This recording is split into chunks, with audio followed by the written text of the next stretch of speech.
So that's not 10 minutes away from us down the highway. I worked in Westport where the Klan was passing out papers, asking people to join. I mean, to me, a white organization that's trying to recruit members is no different than a black organization trying to recruit members. If you got your beliefs, you hate this race for whatever reason, the black people over here hate that race for whatever reason. It's really a lot of ignorance in Missouri due to lack of education. We were separated. Blacks fear to go into West County, South County, and whites fear to go into North City, and everybody's divided already, and we already know. So basically, the Klan showing themselves is no different than what we're already dealing with anyway, with the separation we have in St. Louis. And we've seen an increase in firearm sales. Some local gun stores are reporting a 300% increase in sales. Nothing about that. I don't know nothing about that. All right. Man, yeah, everybody armed out here because they scared, and I don't blame them for doing it, you know, because if I had a business or my house, I wouldn't want nobody taking, taking my stuff, you know. So I feel, I give all props to them peoples.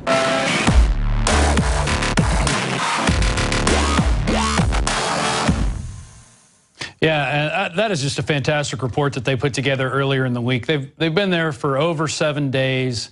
I keep pushing out their plane ticket, actually. And hey, they were supposed to come back on Sunday, or originally Friday, and now we got it Wednesday. 10 days now, says Joe Biggs in my ear. And there he is on the big TV. We're going to go right to him in a second. But, people really are. They're gearing up, and they are scared for what's going to happen. And like one of the gentlemen was saying in that video, there's already a racial divide in St. Louis. You've got whites afraid to go to parts of the town and city, and then you got blacks afraid to go to other parts. And so this is just exacerbating things. And Joe, have you guys run into any of the new Black Panthers that are supposedly up there? Have you run into any of those types of folks? Yes, one was kindly enough to give me a flyer and tell me to support the cause. And what was their cause? What were they? What did they want support with? I'm not quite sure. I wouldn't want to read what was on the flyer. Well, what's interesting is it was last week, Darren McBreen interviewed Larry Pinckney, who was being investigated by the FBI because here's a guy who was bringing blacks and whites together. Yeah, pan over. What are we looking at, Joe? Well, this is going back to August now. The traffic is lined up all the way down. People are standing on top of the cars again now. Just like before, chanting in the middle of the road, the flow of traffic has completely stopped now at this point. There's only maybe 20 officers outside, but there are over 100 police vehicles behind the buildings here. So I know they're all inside gearing up right now, but maybe Jakari can help pan over real quick and let you see. But everyone has completely got in the middle of the road. There are people riding in the vehicles, sitting on top of them, hanging out the windows, chanting. The flags in the background upside down. Everyone is out here in mass numbers now, and it just happened within minutes. Yeah, well, we're less than an hour away from this decision. How are they going to announce it? Is somebody there watching it on, is there a big screen set up, or is somebody going to have it on a radio? There's a person here who set up a text thing. So once he's going to be at the press conference, once he gets the verdict, he will be texting it out to all that. I'm part of that little text group. I don't even know what you call it. But I will be getting text in my pocket. I'm sure hundreds of these people are also on it because there's over 10,000 people registered to receive that text. And we're going to go to it live when it happens. We're actually going to punch that up here in the studio so we can see exactly what happens in the press conference. So we may even get... Oh, there's a mob of people coming by right now. Yeah. Things are just heating up. I mean, this is... you guys last night, you were in a different part of town, weren't you, Joe? At a demonstration, a protest. We're in the Shaw neighborhood, which is, I would say, about southeast of here, about 25-minute drive. And if you're looking at the actual downtown St. Louis area, it's just barely southwest. It's a neighborhood called Shaw. There were quite a few hundred people out there marching. They went around a few blocks, and it was a peaceful protest overall. They stopped at different intersections, and they'd sit there and shut down each intersection for 4 minutes. Basically, that was a representation of the 4 hours that Mike Brown's body was left in the street just to bleed out and die without any help. Well, and I can see why people are mad. I mean, it just came out that Utah police killings are one of the #1 causes of death.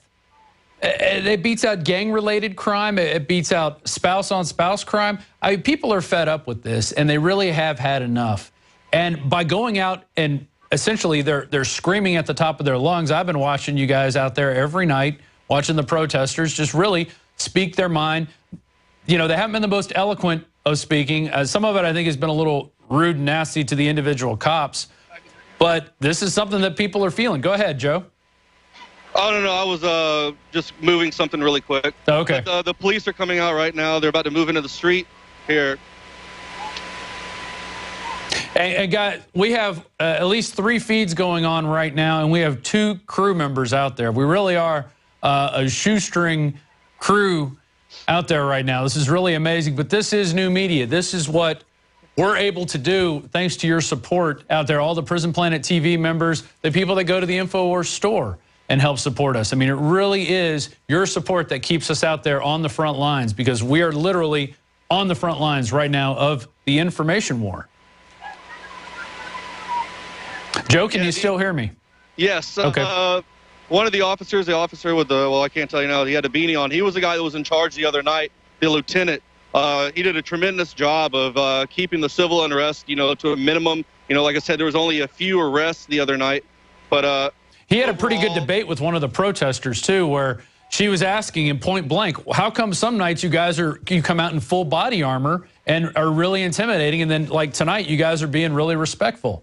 What is the difference in this? And he kind of, you know, he didn't really shrug it off, but he said, well, we're under a unified command, so there's really no one in charge. Compared to last time, it was the head of the highway patrol, I think, came in, and after the protest got out of hand, and then he was in charge at that point. But here it doesn't seem to be any one person. We don't see the top of the pyramid, essentially. Do you agree with that? Yeah, the lieutenant that's in charge here tonight, he's been handling things pretty much outstanding. I mean, you can tell the way they've handled stuff the past few nights. It's been, you know, I haven't seen any problems with it. I thought it's been an overall a good performance on their part. But, you know, we're going to be here all night and bringing you updates. And, you know, we're getting ready to come down to the verdict and find out what's going on. So everyone's holding on to their seat. Less than 40 minutes away, we're going to have that grand jury verdict press conference, and we'll see. Maybe they string it off for 5 or 10 minutes talking about how, you know, instead of just giving the information that people want. The police are advancing into the street now, and they are going to try to push the crowd back and see if they can open up this road that is being blocked.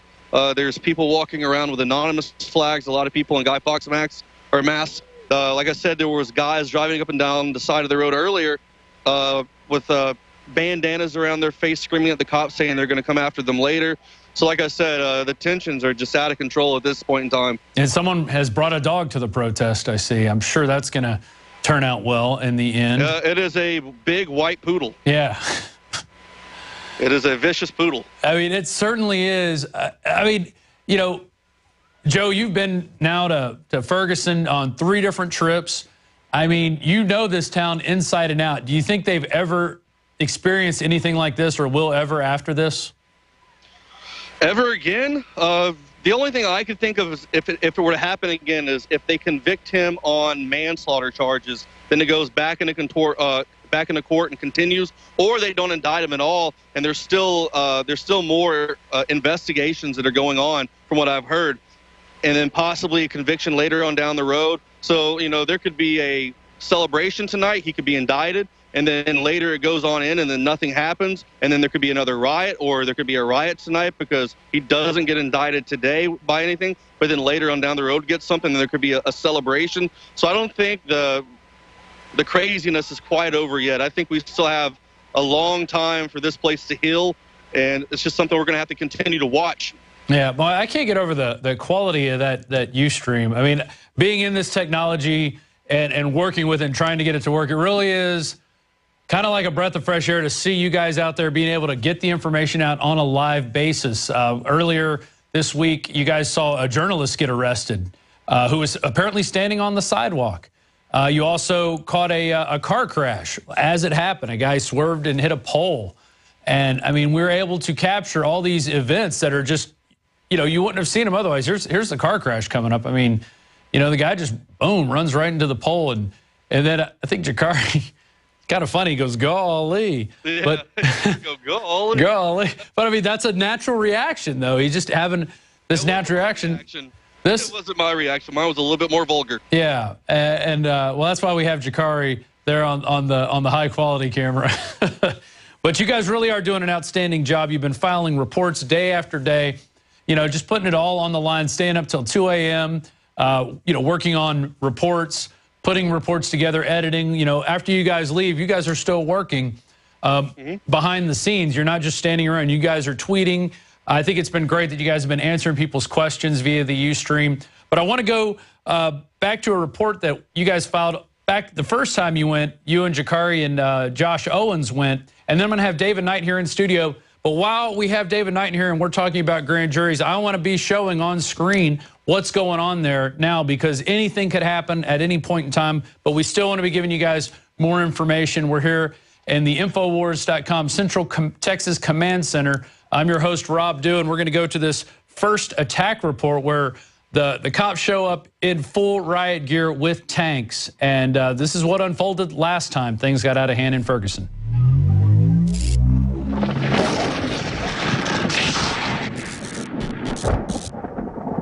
You are no longer peacefully assembling. You must leave, return to your vehicles, return to your homes. You will be subject to arrest if you fail to comply. You cannot be in the street. You are not peacefully assembling anymore. You must leave to your vehicles, leave to your homes immediately.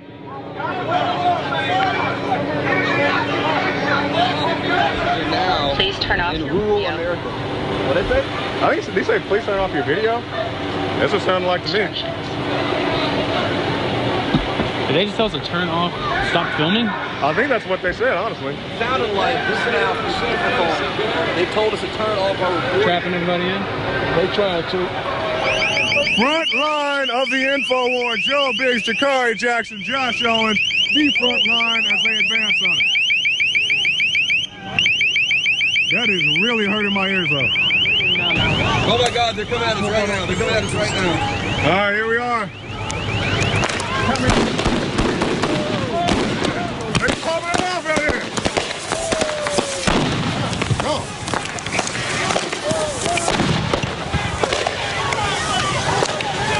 That's a very peaceful solution, officer. All right.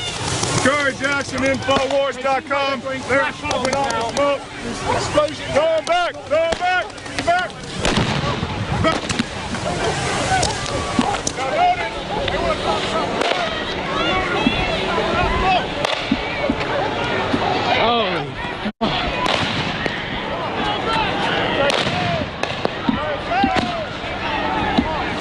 Now notice, they want to talk about the rioters and the looters, and they're popping off smoke. My God, man. Get cover. Everybody get some cover. Oh.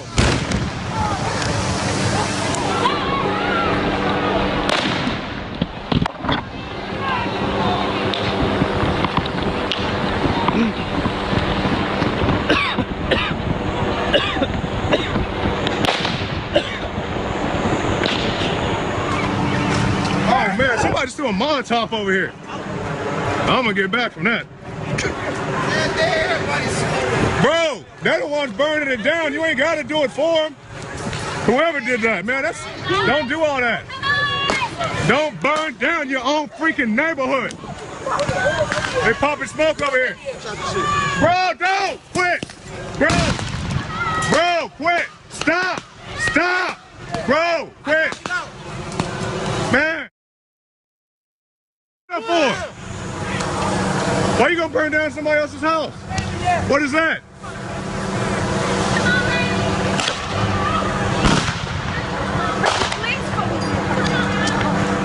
Golly. I don't know if you can see off this. Thank you. Thank you for putting that out, bro. All right. Thank you. Hey, no other stupid. Golly. All right. So somebody lit a fire, but this dude put it out. Good look, bro. Good luck. Because I don't want us to get the wrong image. That's right. Because they burning it down. They don't want to pop in the flashbangs over here. Exactly. Hold up. Okay, once again, Jakari Jackson, INFOWARS.com. This will likely be my last broadcast of the night. My phone's about to die, and they're shooting stuff at us.